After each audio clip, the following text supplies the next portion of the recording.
بسم اللہ الرحمن الرحیم، السلام علیکم۔ میرا نام ڈاکٹر اسد محمود ہے۔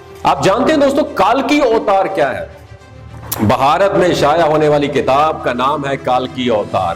اس نے یقین مانے دنیا بھر میں ہلچل مچا رکھی ہے۔ ایک تاریخ دان کے مذہبی مقالے کو دوبارہ سے شہرت مل گئی ہے اور یہ مسلم دنیا میں ایک بار پھر سے فیمس ہو گیا ہے۔ اس کتاب میں یہ بتایا گیا ہے جو میں آپ کے ساتھ شیئر کرنا چاہتا ہوں۔ دوستو دماغ کی کھڑکیوں کو کھول کے سنیے گا۔ اس کتاب میں یہ بتایا گیا ہے کہ ہندوؤں کی مذہبی کتابوں جس میں کالکی اوتار کا تذکرہ ملتا ہے وہ آخری رسول محمد صلی اللہ علیہ وآلہ وسلم بن عبداللہ ہیں۔ اور اس کتاب کی جو رائٹر یقین مانے اگر کوئی مسلمان ہوتا تو اب تک جیل میں ہوتا اور اس کتاب پر پابندی بھی لگ چکی ہوتی۔ میں یہ انڈیا کی بات کر رہا ہوں، مگر اس کی جو رائٹر ہے، مصنف ہے، آتھر ہے، ان کا نام ہے پنڈت وید پرکاش۔ پنڈت وید پرکاش ایک برہمن ہندو ہے اور وہ الہ آباد یونیورسٹی سے وابستہ ہے اور وہ سنسکرت زبان کے ماہر اور معروف محقق اور اسکالر ہے۔ پنڈت وید پرکاش نے کالکی اوتار کی بابت اپنی اس تحقیق کو ملک کے 8 مشہور و معروف محقق پنڈتوں کے سامنے پیش کیا جو اپنے شعبوں میں مستند گردانے جانتے ہیں۔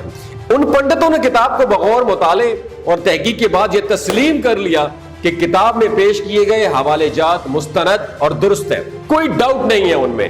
برہمن پنڈت وید پرکاش نے اپنی اس تحقیق کا نام کالکی اوتار یعنی تمام کائنات کے لیڈر رہنما رکھا ہوا ہے۔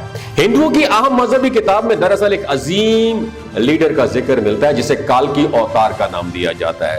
سو پنڈت وید پرکاش نے گہری ریسرچ کے بعد یہ کلیم کیا ہے کہ کالکی اوتار سے مراد حضرت محمد مصطفیٰ صلی اللہ علیہ وآلہ وسلم ہے جو مکہ میں پیدا ہوئے۔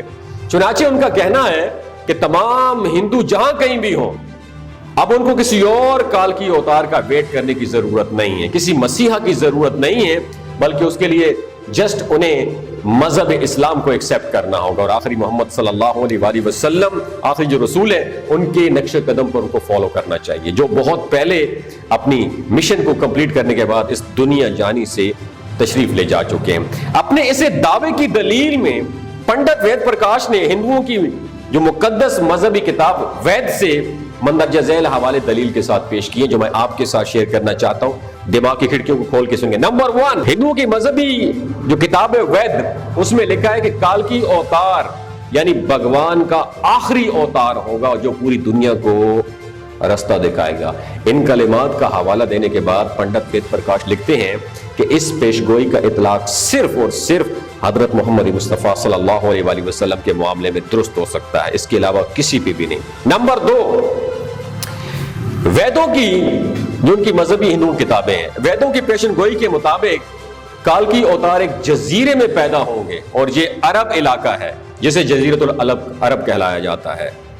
یہ بھی درست ہو گئی۔ نمبر 3 ہندو کی مقدس کتاب وید میں لکھا ہے کہ کالکی اوتار کے والد کا نام وشنو بھگت اور والدہ کا نام سومانب ہوگا، جبکہ سنسکرت زبان میں وشنو اللہ کے معنوں میں استعمال ہوتا ہے اور بھگت کے معنی غلام اور بندے کے ہیں۔ چنانچہ عربی زبان میں وشنو بھگت کا مطلب ہے اللہ کا بندہ یعنی عبداللہ ہوا اور سنسکرت میں سومانب کا مطلب امن ہے، جبکہ عربی زبان میں آمنہ ہوگا۔ اور آخری رسول صلی اللہ علیہ وآلہ وسلم کے والد کا نام عبداللہ اور والدہ کا نام آمنہ ہی ہے۔ نمبر 4 ہندوؤں کی مذہبی کتاب وید میں لکھا ہے کہ کالکی اوتار زیتون اور کھجور استعمال کرے گا اور وہ اپنے قول و قرار میں سچا اور دیانتدار ہوگا اور یہ جو دونوں پھل ہیں حضور صلی اللہ علیہ وآلہ وسلم کو مرغوب تھے، جبکہ آپ سچائی اور دیانتداری میں اس حد تک معروف تھے کہ مکہ میں محمد صلی اللہ علیہ وآلہ وسلم کے لیے صادق اور امین کے لقب استعمال کیے جاتے تھے۔ نمبر 5 ہندوؤں کی مذہبی مقدس کتاب وید کے مطابق کالکی اوتار اپنی سرزمین کے معزز ترین خاندان میں سے ہوگا اور یہ بھی محمد صلی اللہ علیہ وآلہ وسلم کے بارے میں سچ ثابت ہوتا ہے کہ آپ قریش کے معزز قبیلے میں سے تھے جس کی پورے عرب میں عزت اور شام و عراق میں پہچان تھی۔ نمبر 6 وید پرکاش کہتے ہیں کہ ہماری ہندوؤں کی جو مقدس کتاب ہے وید وہ کہتی ہے کہ بھگوان جو ہے کالکی اوتار کو اپنے خصوصی قاصد کے ذریعے ایک غار میں پڑھائیں گے۔ اس معاملے میں یہ بھی درست ہے کہ محمد صلی اللہ علیہ وآلہ وسلم مکہ کی وہ واحد شخصیت تھے جنہیں اللہ تعالیٰ نے غار حرا میں اپنے خاص فرشتے حضرت جبریل علیہ السلام کے ذریعے تعلیم دی۔ نمبر 7، وہ بتاتے ہیں کہ ہندوؤں کی مقدس کتاب کے مطابق، ہمارے بنیادی عقیدے کے مطابق، بھگوان کال کی اوتار کو ایک تیز ترین گھوڑا عطا فرمائے گا جس پر سوار ہو کر وہ زمین اور 7 آسمانوں کی سیر کر کے آئے گا، اور محمد صلی اللہ علیہ وآلہ وسلم کا براق پر معراج کا سفر اس پیشن گوئی کا مصداق بن کر اس بات کو بھی درست ثابت کرتا ہے۔ نمبر 8، جو پنڈت وید پرکاش ہیں وہ مزید لکھتے ہیں کہ ہمیں یقین ہے کہ بھگوان کا کال کی اوتار کی بہت مدد کریں گے بھگوان، اور اسے بہت زیادہ پاور و قوت عطا فرمائیں گے۔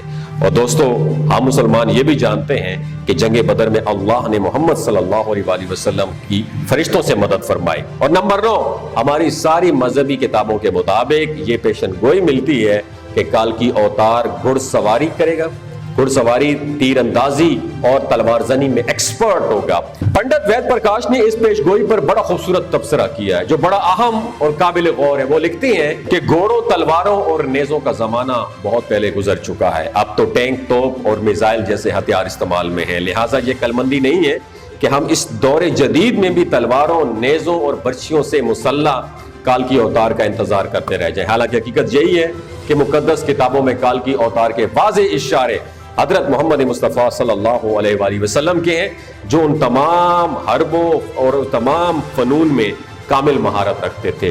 ٹینک، توپ اور میزائل کے اس دور میں گھڑ سواری اور تیر اندازی کال کی اوتار کے انتظار کرنا نری حماقت ہے۔ دوستو، آپ نے جو پنڈت وید پرکاش کی یہ کتاب ہے کال کی اوتار، اس سے کیا سیکھا؟ نیچے کمنٹ سیکشن میں اپنا ایکسپیرینس ضرور شیئر کیجیے گا، اور اس ویڈیو کو زیادہ سے زیادہ شیئر کیجیے۔ ہو سکتا ہے آپ کے ایک شیئر سے اللہ تعالیٰ کسی کی زندگی اور اس کا دل بدل دے۔ بہت شکریہ۔